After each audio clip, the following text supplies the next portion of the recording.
আশু বাস্তবায়নযোগ্য সংস্কার কাজগুলো আগস্টের মধ্যেই শেষ করা হবে, তবে জুলাই চার্টার প্রণয়ন এবং সংবিধান সংস্কারের মতো বিষয়গুলোতে বিভিন্ন রাজনৈতিক দলের সাথে আলোচনা করে সিদ্ধান্ত নেওয়া হবে। ফৌজদারি কার্যবিধি সংশোধনী অধ্যাদেশ নিয়ে এক আলোচনা সভার পর এসব কথা বলেছেন আইন উপদেষ্টা ডক্টর আসিফ নজরুল। বিস্তারিত জানাচ্ছেন Sufian Farabi. Code of criminal procedure amendment অর্ডিন্যান্সের খসড়া নিয়ে আলোচনায় যোগ দেন আইন উপদেষ্টা, রাষ্ট্রের প্রধান আইন কর্মকর্তা সহ আইন সংশ্লিষ্ট গুরুত্বপূর্ণ ব্যক্তিবর্গ।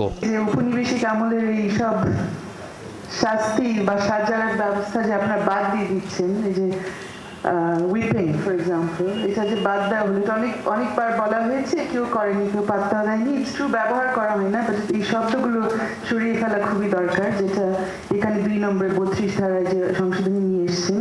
প্রাসঙ্গিক কয়েকটা আইন আছে যেগুলোকে সমন্বিতভাবে অ্যামেন্ড করা দরকার বলে মনে করি। তার মধ্যে একটা হচ্ছে police act, prisoners act, prisons act, এবং এই পুলিশের অ্যাক্টের সাথে পিআরবিটা, এবং জেইল কোড।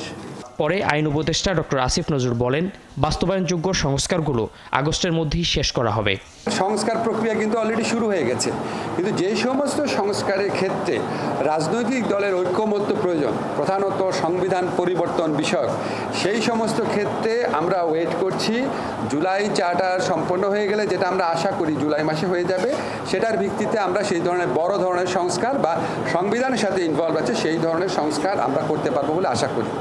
দ্রুত সময়ের মধ্যে জুলাই চার্টার প্রণয়ন ও বাস্তবায়ন করার কথাও জানান উপদেষ্টা আসিফ নজরুল। জুলাই চার্টারের মধ্যে যদি এমন কোনো বিষয় আছে যেটা সংবিধান পরিবর্তন প্রয়োজন আছে, সেখানে একটা প্রক্রিয়া সম্পর্কেও রাজনৈতিক দল ঐক্যমত পোষণ করবে।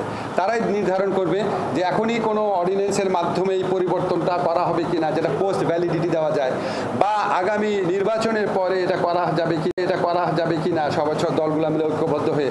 আপনারা জানেন এই 2 ধরনের উদাহরণই আছে। এখন পর্যন্ত কি কি সংস্কার হয়েছে জানতে চাইলে আসিফ নজরুল বলেন, সবাই মন খুলে কথা বলতে পারছেন, এটাই সবচেয়ে বড় সংস্কার। সুফিয়ান ফারাবি, ৭১, ঢাকা।